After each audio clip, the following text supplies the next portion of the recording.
Julia with Sirius Taurus Moon, Sol hour Mercury day, and the moon is separating from an opposition to Mars. I'd like to contemplate on Chiron Eris conjunction and the fact that there is an outer planet with Chiron symbolizing a time where there is a societal component to healing. Now, here is the really intriguing thing. Aries denotes being excluded from, but it's also an outer planet denoting society and societal changes by tending to abolish the residues of or the component of occultistic rape, particularly since infanthood. And Chiron in Aries is about one being their own best doctor. And so these two blend very weirdly together because the if we think about the infant requiring a society that honors its sovereignty occultistically,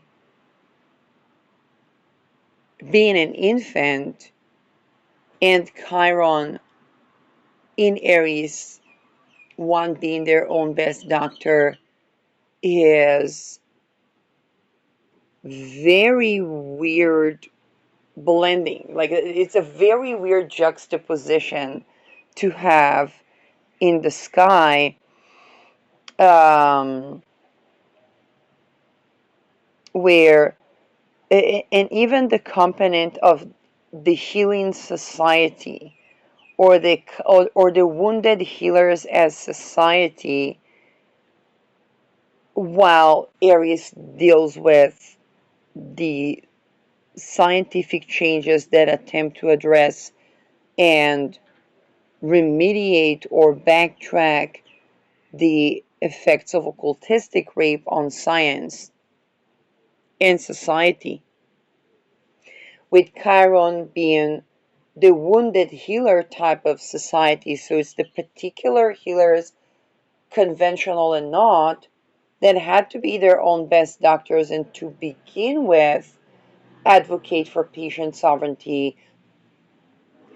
And so it's kind of like a what the fuck is happening here, where um, it's not an easily met conjunction because the infant being in a safe environment from occultistic rape is something that is a part of the wounded healing type of component. And yet, that's not exactly something we can think of that a person can do for themselves.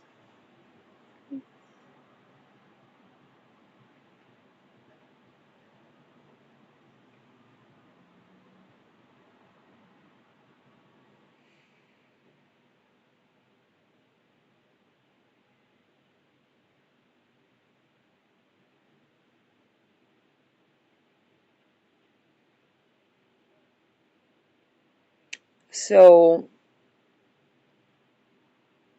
Neptune in Aries reminds us that patient sovereignty is necessary for healing, and Chiron Aries deals with the wounded healers to do with occultistic rape in infanthood, which is kind of like how to even. Um, and Chiron reminds us that there is a societal component and that the wound was society, and particularly occultistic rape in society.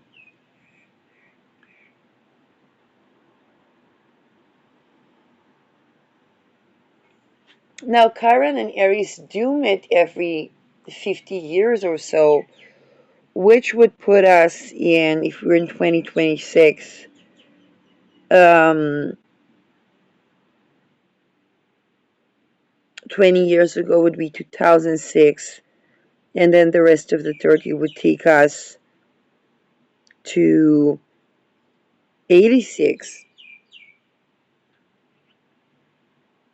That's so weird, but it's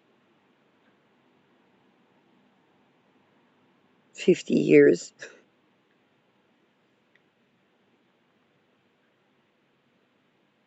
It's 76 probably. 76. Um,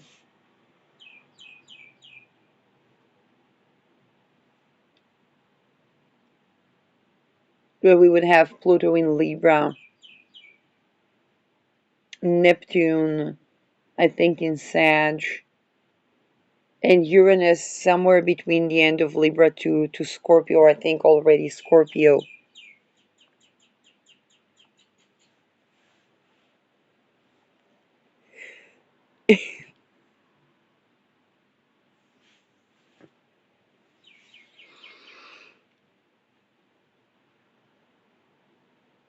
Um,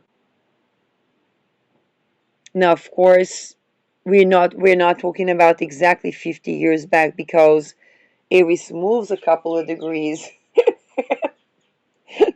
and that would put us at the roundabout. Um,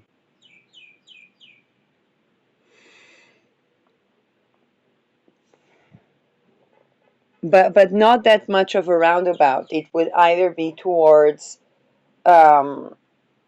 50 something years, but not even 60 years. So this is putting us at the threshold of the 70s, where um, where we would be addressing the societal component. Now, if I think about the early 70s and the ingress of Pluto to Libra, this is where we began to have the personals, the political being the Pluto Libra, but it was also a form of curation for societal problems of sovereignty through basically rape within marriage being declared a crime. Um, and by the way, that would indirectly be addressing occultistic rape within marriage.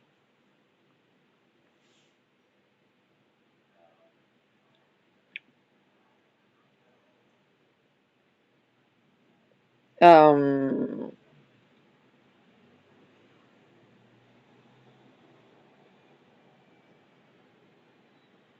we had the issue of prenuptials that addressed the wound around business and began to pave the path for the sovereignty of both individuals within a marital contract, which would begin to reverse the occultistic rape residues of women, for example, not even being listed as a distinct unit to the man, and at the same time, um, in the beginning, maybe was favoring men, but later women began to use prenuptials as they began to acquire their own fortune. Um, Now, of course, in retrospective, we can think about it as women participating in occultistic rape, kind of like a Ghislaine Maxwell that was not a Ghislaine Epstein, but at what cost? Um, and at the same time, how that paved the path to addressing occultistic rape to begin with, because when we address rape as a crime within the marriage, we basically extend sovereignty to looking at the sense of self trust curating from which lead us to basically abolishing occultistic rape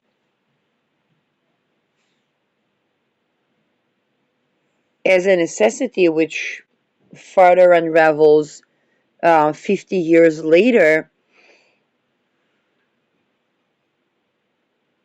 The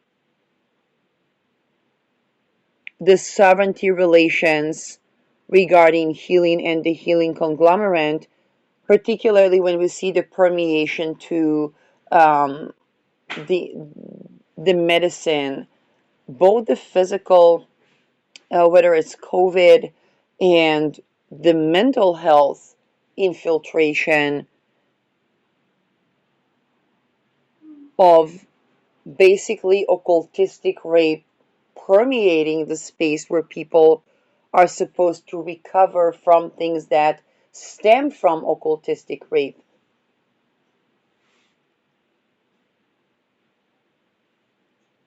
And the environmental component, where changing the environment is a non-negotiable with an Eris Chiron conjunction, and yet it's an environment that is not as easy to tackle, which is the infant being targeted by occult rituals.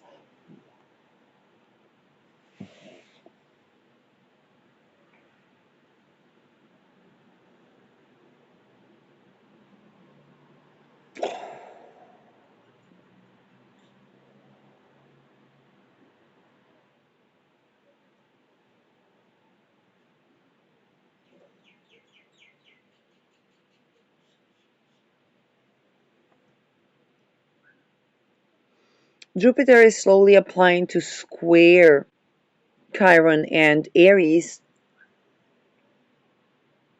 from around Procyon,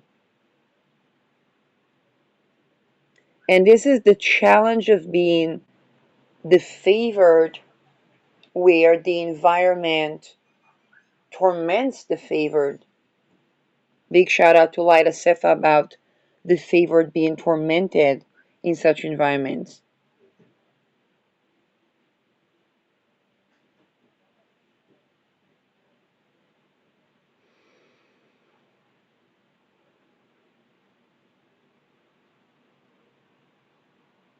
The Neptune Sag that was um, basically trining Aries,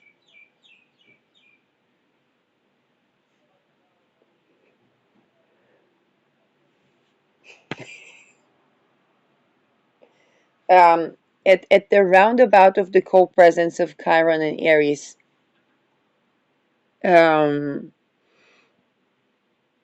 paves its path to the co-presence of the conjunction and the build-up to the conjunction of Neptune and Chiron in Taurus. It's something that around, I think it is still going to be, no, it's not going to be in Taurus because Chiron would already have been in Gemini.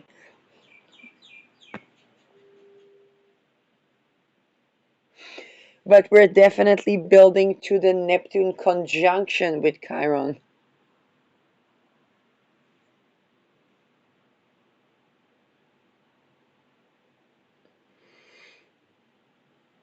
Um,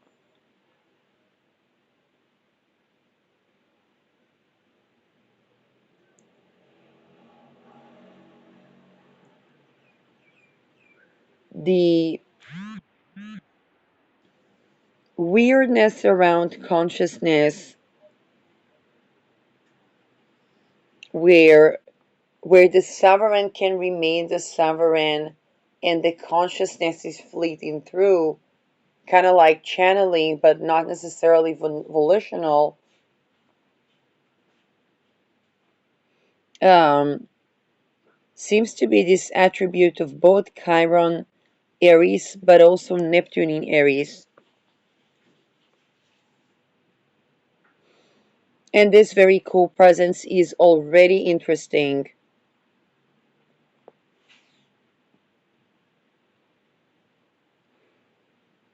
Um,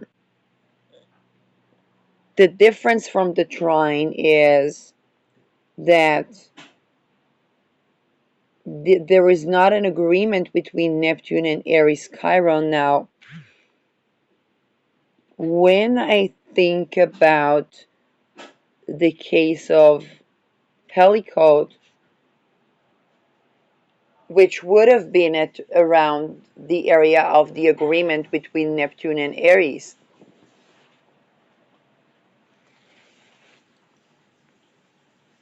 Saturn Neptune was also the reality check on what happens when a patient is in the hand of a doctor under anesthesia,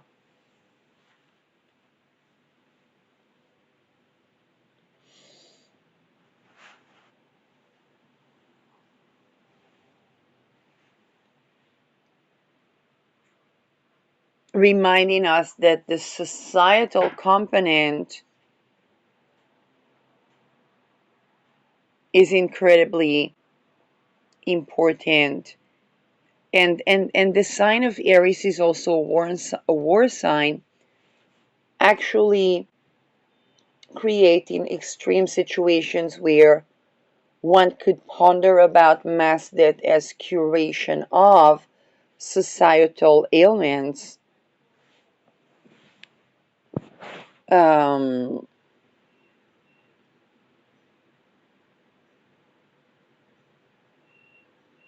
such as these type of extremes. Um, because there's definitely something is beyond difficult to address.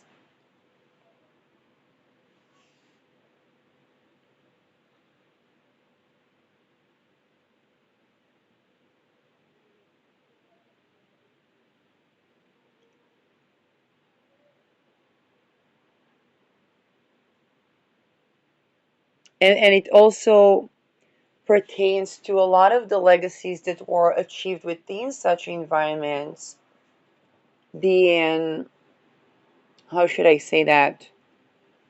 People can see that as the moving away from celebrity culture with the Pluto, Aquarius, or Ketu Magha, um, but also questioning every legacy, every um, the components around every type of basically monolithic achievement because um, the while definitely those were emerging within the structures that were available for them to emerge, those structures kind of like it's understandable how the atmosphere of the Cultural Revolution happened.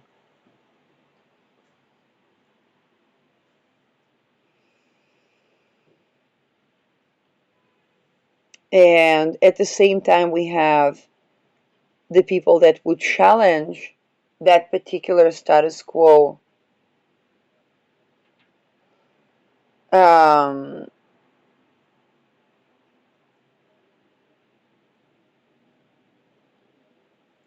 where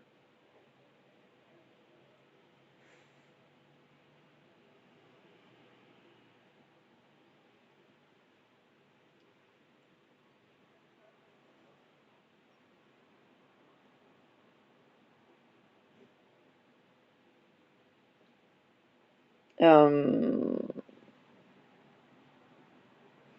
how should I say that?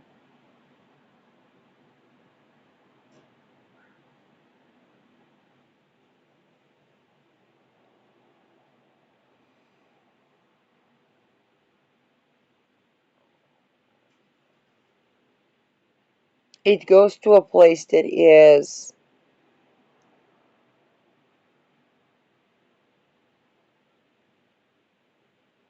quite um,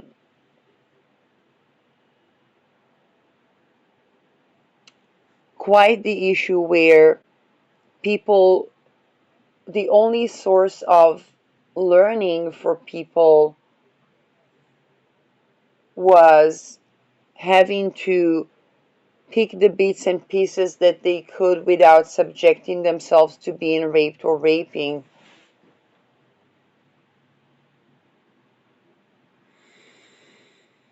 And then the question, the open question of what would change that reality for everyone,